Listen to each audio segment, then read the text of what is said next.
Chris, And I'm Maui. and our videos on natural monopoly. Before we get into natural monopoly, we have to know the definition of monopoly itself. This is the exclusive possession or control of the supply or trade in a commodity or service. One historical example of a monopoly is the De Beers Diamond Company. The components of a monopoly are single producer, no substitutes, barriers to entry, and market power, all of which De Beers had. De Beers was able to become a monopoly because it controlled most of the diamond supply.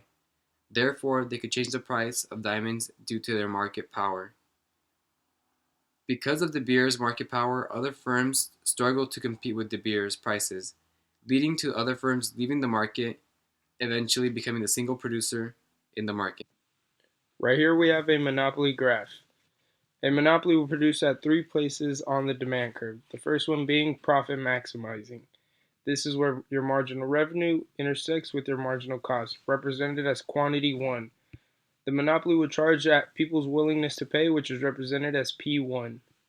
The next point is called socially optimal, which is where your marginal cost intersects your demand, represented as Q2 and P2.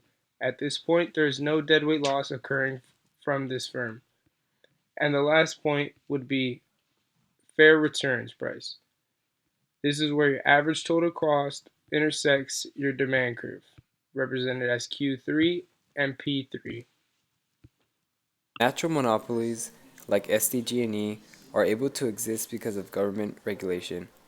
Government regulates monopolies to make sure there is no deadweight loss.